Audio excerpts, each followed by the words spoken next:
আসসালামু আলাইকুম, সবাই কেমন আছেন? আমি সোনিয়া আফরিন চলে এসেছি নতুন একটি রেসিপি নিয়ে।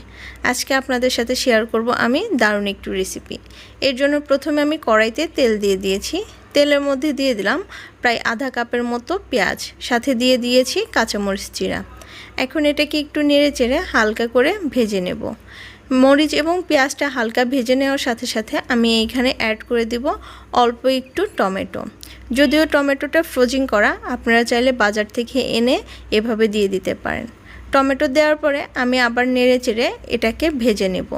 পেঁয়াজ, টমেটো এবং মরিচ যখন হালকা নরম হয়ে যাবে তখন এটার মধ্যে অ্যাড করে দিতে হবে সব ধরনের মশলা উপকরণ। আমি প্রথমে এখানে দিয়ে দিব স্বাদ মতো লবণ। লবণের পরিমাণটা একটু বেশি দিতে হবে।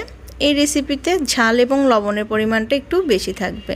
আমি দিয়ে দিলাম প্রায় 1 চা চামচের মতো আদা ও রসুন বাটা, আর দিয়ে দিব প্রায় 1.5 চা চামচের মতো লাল মরিচের গুঁড়া। দিয়ে দিলাম এখানে সামান্য পরিমাণে হলুদের গুঁড়া আর অল্প একটু ধনিয়ার গুঁড়া।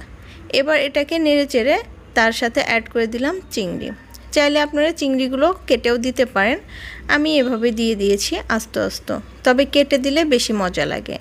আমি এখন এটাকে নেড়ে চেড়ে একটু কষিয়ে নেব যেন চিংড়ির মধ্যে মশলাগুলো ঢুকে যায়। এর জন্য হালকা কষানো হয়ে গেলে এটার মধ্যে পরিমাণ মতো পানি অ্যাড করে দিতে হবে।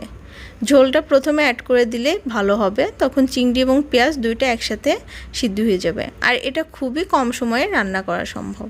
এখন এটাকে আমি ঢেকে দিলাম প্রায় 10 মিনিটের জন্য। মূলত এই 10 মিনিটের মধ্যে রান্নাটা হয়ে যাবে।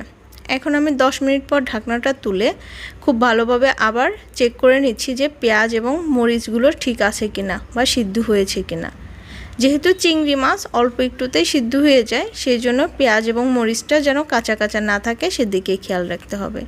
দিয়ে দিলাম অল্প একটু ধনিয়া পাতা।